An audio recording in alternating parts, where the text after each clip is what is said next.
বনাম ঐক্যবদ্ধ বাংলাদেশ।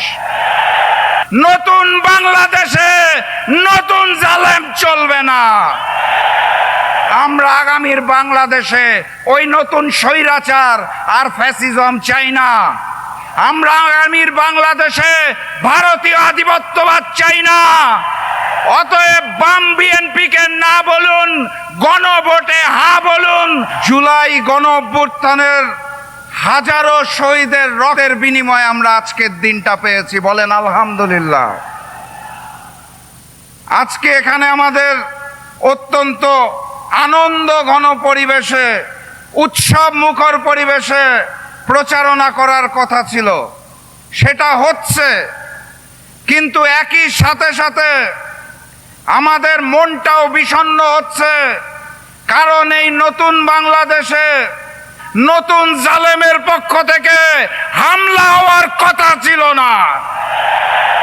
মসজিদে প্রবেশ করে তারা আমাদের উপর হামলা করেছে, আমাদের বোনদের উপর হামলা করেছে। ঢাকা 15 আসনের জনগণকে জানিয়ে দিতে চাই, মাথা উঁচু করে জবাব দিবেন। নতুন বাংলাদেশে নতুন জালেম চলবে না। আমরা শান্তি চাই, কিন্তু কেউ যদি অশান্তি সৃষ্টি করতে চায় তাহলে আমরা শহীদ হতে জানি, আমরা রুখে দাঁড়াতে জানি। যারা পাথর দিয়ে মানুষ হত্যা করে তাদের জন্য না, যারা চাঁদাবাজি করে তাদের জন্য না, যারা নতুন স্বৈরাচার তাদের জন্য না, আগামীর বাংলাদেশের জন্য আমরা সবাই হ্যাঁ। সম্মানিত সাথী এবং বন্ধুগণ, আমি অত্যন্ত সৌভাগ্যবান। একটি আসনে নির্বাচন করার কথা ছিল, ঐক্যের বৃহত্তর স্বার্থে নির্বাচন করছি না। এখন 300 আসনে প্রচারণা করতে পারবো আলহামদুলিল্লাহ। এবং প্রচারণা শুরু করলাম আমিরে জামাত ডাক্তার শফিকুর রহমানের সমাবেশ দিয়ে আলহামদুলিল্লাহ। ঢাকা 15 আসনের জনগণ আমার চেয়েও সৌভাগ্যবান। কারণ কি, বাংলাদেশের 300 আসনের 299টা আসনে জনগণ ভোট দিবে আগামীর এমপি বানানোর জন্য।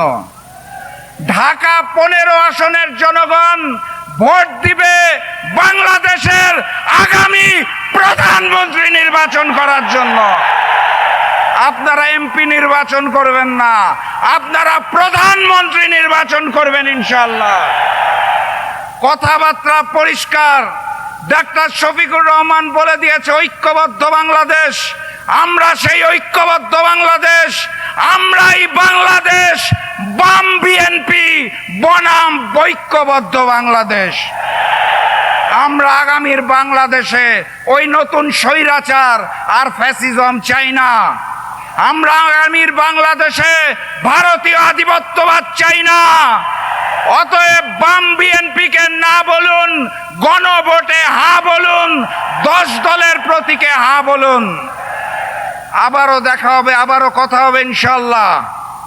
সারা দেশ সফর করব এবং সবাই মিলে ইনশাল্লাহ আগামীর বাংলাদেশ গড়ে তুলব। বিজয়ের পথে যাত্রা শুরু, জীবন অথবা। আসসালামু আলাইকুম। দুর্নীতিবিহীন একটি বাংলাদেশ গড়ার কারিগর এবং এই 15 আসনকে জঞ্জাল মুক্ত করার কারিগর জনাব ডাক্তার শফিকুর রহমান। সম্মানিত জাতীয় নেতৃবৃন্দ, 15 আসনের সম্মানিত ভাইরা, আসসালামু আলাইকুম ওয়া রাহমাতুল্লাহি ওয়া বারাকাতুহু।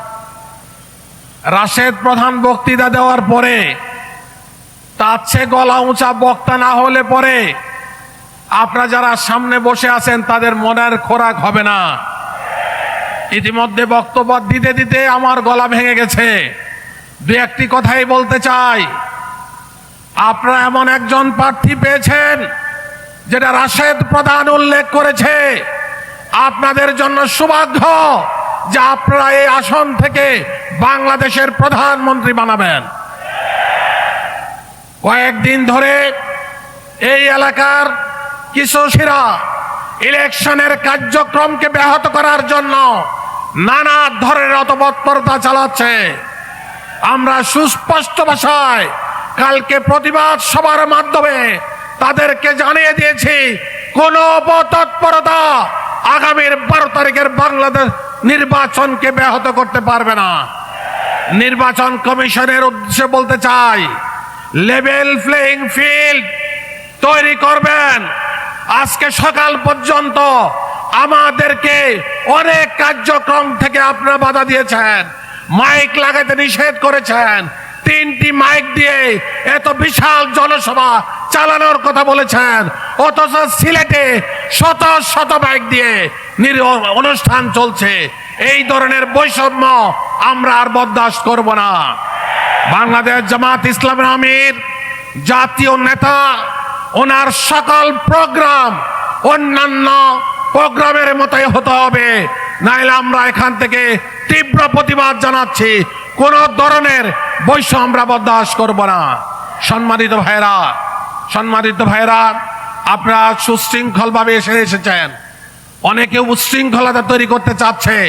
আমরা আগামী 12 তারিখ পর্যন্ত আমরা ধৈর্য সহকারে সকল শক্তির মোকাবিলা করব ইনশাআল্লাহ। আমাদেরকে অনেক রক্ত দিতে হয়েছে। বাংলাদেশ, আজকের বাংলাদেশ মূলত একটি রক্তের বিছানার উপরে দাঁড়িয়ে আছে। দল হিসাবে সবচেয়ে বেশি আত্মত্যাগ, জীবন ত্যাগ করতে হয়েছে, জীবন দান করতে হয়েছে জামাত ইসলামীকে। অন্যায়ভাবে আমাদের নেতৃবৃন্দকে একটি ভুল বিচারের মাধ্যমে ফাঁদা হয়েছে। সংগ্রামী ভাইয়েরা আমার, তাই আজকের বাংলাদেশে এরপরে জুলাই বিপ্লব সংগঠিত হয়েছে।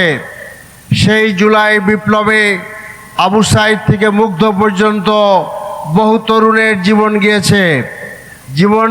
সিদ্ধেশ্বরীর সেই ছোট্ট শিশুর মায়ের এবং ছোট্ট শিশুর। আজকে জাতিসংঘই বলেছে প্রায় 1400 লোক এই যুদ্ধে জুলাই আন্দোলনে শহীদ হয়েছেন, যার সংখ্যা আরও অনেক বেশি হবে। 35,000-এর উপরে লোকরা আহত হয়েছে। কেউ তার পা হারিয়েছে, কেউ হাত হারিয়েছে, কেউ চোখ হারিয়েছে। এই সকল কিছুর বিনিময়ে তারা একটি সুন্দর বাংলাদেশ চেয়েছে। তাই আজকে যারা বাংলাদেশ বিনির্মাণের স্বপ্ন দেখেন, তাদের একটি মাত্র দায়িত্ব একটি নতুন বাংলাদেশ গড়ে তোলা। আমরা যদি আবার সেই স্বৈর শাসনে ফিরে যাই, আবার যদি সেই একটি নষ্ট বাংলাদেশের দিকে আমরা অগ্রসর হই, তাহলে আমাদের আত্মত্যাগ, আত্মদান বৃথায় চলে যাবে।